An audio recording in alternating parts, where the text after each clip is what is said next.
single day I'm gonna make something great. That's my way. Every single day. Assalamualaikum and hello YouTube, my name is Nur Muhammad from Animash, and yes, we are back with the part 2 of my comparison between this Seiko 2nd gen Seiko Monster Dracula on my left hand, and on my right hand is the Seiko 4th gen SRPD25K1.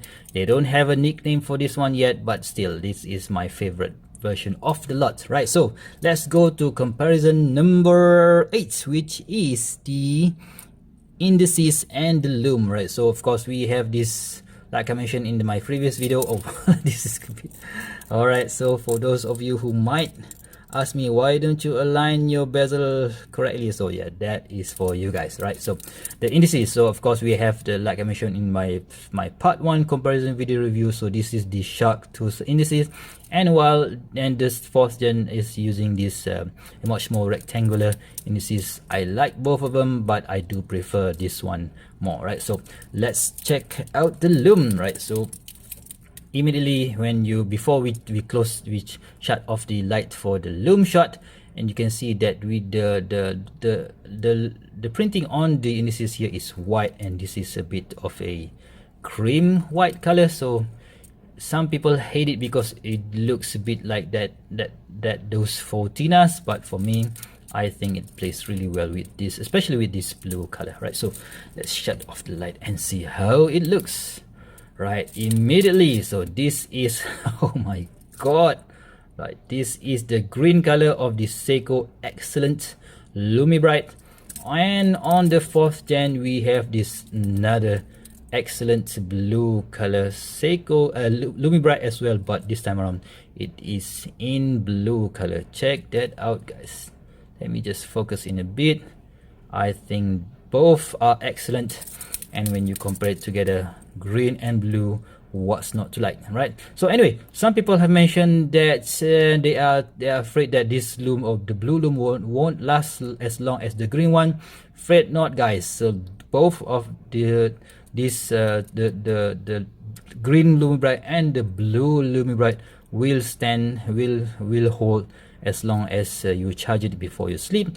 And I've charged it last night, and I can still see both of them at 5:30 a.m. in the morning, so no worries there, right? So let's turn on the lights again. Oh my god, right? So excellent loom for the money. Oh, I totally forgot about the price. So when I bought this watch in 2000, the Seiko 2nd generation Monster, it was about 170 or 180 USD back then, right? So of course they retail for about 200 to 250, so but you can easily get this for about 200, less than 200 bucks in 2014. But now if you want to search for it, oh man, good luck with that. Even if you could find it, now, it will cost you around 400 to 500 bucks, which is if you really love the 2nd generation, let's just go for it. But I doubt that you can find a brand new, if you can find an NOS version or new old stock version with a 400 to 500 bucks dollars price, go for it. But if you couldn't, just get the 4th generation, right? So this one you can have it, although this is retail. When it was released, it costs about 500 bucks. You can easily get this for about 300 US dollars in online retailers, or on the maybe brick and mortar store. It will cost you a bit more, but still a great bang for your buck, right? So what else? So the next item that we're going to discuss is the bezel, right? So the 2nd gen. So some people ask me, or they have raised their concern on the internet, asking why Seiko didn't release the 4th gen on this full metal bezel. I have to agree with them, because this full metal bezel is what makes a monster, right? So because we have that unique design of this bezel, you can't find this on any other Seiko for that matter. Yeah, you can find it on the, those mini monsters, but those are huge at 44mm, and this one is, you know what, a very unique look. So, and the action of the bezel, you can hear that it is still nice, a very springy and clicky action. I've had this for about 6 years, so this is a 120 click bezel, and the finishing here is a fully brush, and we have this printed black ink inside this groove, and it is still intact after 6 years of usage. And you can see there's quite a lot of battle damage. I've dropped this watch I don't know how many times. You can see that there's quite a lot of battle scratches here. I'm not going to be polishing out because it will hurt, it will damage the finishing of the watch. And you can see after 6 years of usage, there's quite a lot of scratches all over the case here. And let me just give you a bit of focus there. Okay, so you can see there's quite a lot of scratches here as well. That and scratches is a part of you know, your watch wearing experience. So you can see that I have quite a lot of scratches here as well, right? So that is how it's supposed to be look. A monster should be look and should be used, you know what, as a tool, right? So on the other hand, the 4th gen monster, so we have this IP or black IP coated bezel here, and the click action is nice as well. So it's a bit better, but not by much. So it's not really something that gives you a high quality feeling, but it's still okay. Not a big improvement over this one, but it is still, you know, an improvement, right? So, and you have this, of course, printing on this groove inside this bezel here. I'm not really sure how long this coating will last. There is a bit of concern point there. That is why I'm a bit more cautious on this version. And until now, in what end of July 2020, so Seiko still haven't released a steel version or fully steel version bezel of this Seiko 4th generation. The latest one that they produce is the Seiko Putty version, and that one came with a blue IP coated bezel. So I don't know when they will be releasing the stainless steel version, or will they ever be releasing the stainless steel version. I'm excited to know. And yeah, that is it is what it is. So anyway, the printing on the bezel, however, matches the printing or the loom or the indices, which is good in my opinion. If they go for a white color, it will look a bit off, right? So bezel is nice, and of course, and the integration with the design of the case. So you can see this bezel creates this, how to say, this bullet style or bullet shape, so that whatever gunk or dust will not you know, trap in both in this bezel and of course in the case. Whilst on the 2nd generation, so you will see that this is polished, so it creates that, you know, rectangular shape design. So of course we have this what do you call this, grooves inside here as well. And on this 4th gen, you don't really have those groove anywhere. So but it's still quite easy to grip bezel, so not that much of a problem using this 4th gen bezel. Right, so that's it about the bezel. What's up? The next one is the crystal, right? So both of them have this crystal. This is a Seiko hard lead crystal. If I'm not really sure, I think I could show you. I've scratched this on quite a lot of places already. So hard lead does scratch, guys. I don't know if I can show you in this light condition, but I did scratch it in a few places here and there. Let me see if I can show you. Right there, there is a minor hairline scratch there, but because the bezel is a bit taller compared to this crystal, it is somehow protected, but still not that there is still a danger of you scratching the hard lead crystal. While on this 4th generation, again, this crystal sits under the bezel, you can see, but the one that will take a dent or will take a knock is that Cyclops. Oops, come on, focus, come on. Okay, Mr. Cyclops, come on. Right, so it will take a knock first this Cyclops, but the crystal itself is still under the bezel, so it will still get protected. As of now, after 2 months of use, I still haven't scratched the crystal just yet, but it will get scratched because they are using this mineral crystal. You know what, asking Seiko for a sapphire crystal on a $300 watch is a bit too much to ask, but still, if they could have given us a sapphire crystal, then that will definitely give a lot of, you know what, advantage to the Seiko divers, right? So anyway, this is how it is, right?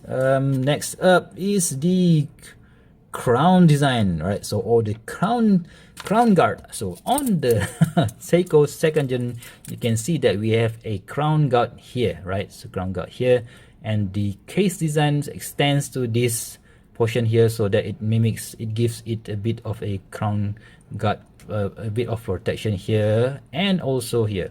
And using the crown, so this is a null finishing here, is very easy. Just pop it out and boom, you wind it and you're good to go. So here we've got this finishing here, and on the crown itself we have this brush finishing, which looks very toolish. And screwing in the crown, as usual, I will turn it counterclockwise before screwing it in, and you are good to go. So that is where you get your 200 meters of water resistance. On the fourth generation, however, we still have this crown guard design, but this time around it is a bit more simple, right? So it's not as tall as the previous one. This is still a crown guard. It still protects the crown, but it's not, maybe it's not as as tall as before. For me, I'm using this on my left wrist, although I'm a left-handed guy. I don't think there is a risk of me hitting it on anything else, but yeah, still there is still risk, but not that big of a deal. And you can see at the bottom here, it is somehow protected by that design, but not as much as the previous gen. So yeah, some people say that they don't know why Seiko do that, but for me, to achieve this, you know what, some kind of a thinner design, they have to do that. Otherwise it will be looking like a sore thumb if we have this guy here, right? So anyway, so that is the design choice that the Seiko give for this particular watch, so you can't really complain, right? So on the crown itself, this features somewhat similar design to the Seiko first gen, the first gen monster, where we have this what do you call this? I don't know, the gear style. It's the gear style design. So basically it is easy to grip, and on this portion we have a polish finishing, which annoys me a bit, because this thing will get scratched easily compared to the brush one on the second generation monster, right? So screwing out, let's just focus a bit. Screwing out is okay, easy to use. There's a bit of wobble here. Let's just check out the second gen, right? So there is a bit of crown wobble on both of them, not that much, but this is a bit more compared to the fourth gen, right? There is a bit of crown wobble, not that much, but yeah, still. Right, screwing it back in is easier. Just turn it anti-clockwise and then turn it clockwise, and boom, you've got yourself your 200 meters water resistant, right? So that is the crown. So what's next?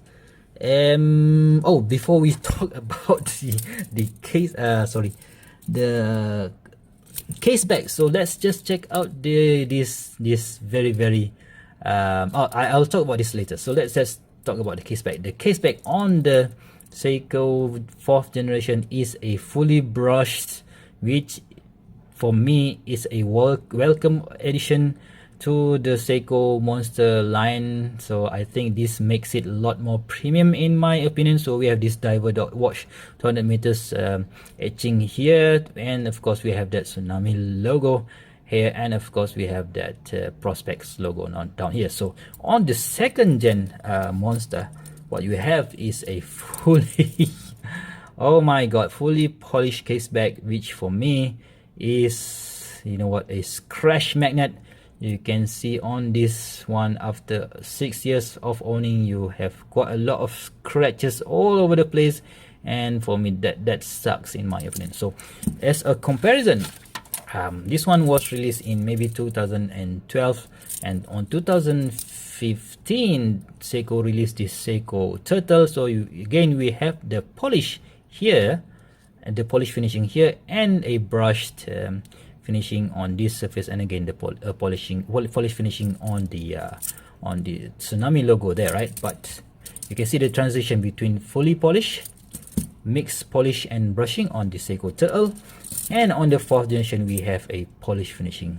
I just love this, this brush finishing. I just love this finishing much better than the other two Seikos, right? So that is the case back. Of course, they are all using a fully screw down case back, which, you know what, guarantees the water resistant in all of these 3 Seiko watches, right? So next is the N-Link and the bracelet, right? So let's talk about the N-Link and the bracelet. So you can see on the 2nd gen monster we have this what they call this drill lug holes, and on the Seiko 4th gen also we've got that, and the N-Link, right? So let's just focus it a bit. The N-Link on this bracelet is you can see this polish finishing here, and the N-Link is also polish finishing here, and we have this what do you call this, not U, a small N or the inverted U inverted U. All right, so finishing, so we have a what do you call this, a multiple finishing here as well. So we have polish here, we have brush, polish, brush, polish, brush, polish, brush, polish, brush, and you can see on this final link, right? So maybe you can just, right, on this final link, so the design is not it should have a bit more, the bracelet should have a bit more taper, so that when it reaches this portion it doesn't look abruptly finished here. So there is a bit of a what do you call this, sharp finishing here. So on this side I think it's much more obvious here. Yeah, this side is much more obvious. So we can see that from here to the last link there is a bit like what, 1 millimeters of gap of a step here. So that is a bit, I don't know, maybe it is a design mistake, but yeah, on this one however you don't have that. So they have somewhat improved the design. Yep, you can see that it flows really nice into the clasp. On this one somehow the designers have, you know what, let's just make it smaller, abruptly smaller here. So that is kind of weird in my opinion. All right, so this is the bracelet on the 2nd gen. So of course we have a 4 micro adjust here. We have this stamp clasp, scissor clasp here. When you close it, boom, you've got a safety lock here, and when you want to open it we have these double pushes here, boom, you are good to go. Right, so this is how it looks on the Seiko 2nd gen. And if you compare the clasp size on the Seiko 4th gen, it is a bit bigger. So this is yeah, you can see that this is a bit bigger. The 4th gen is a bit bigger.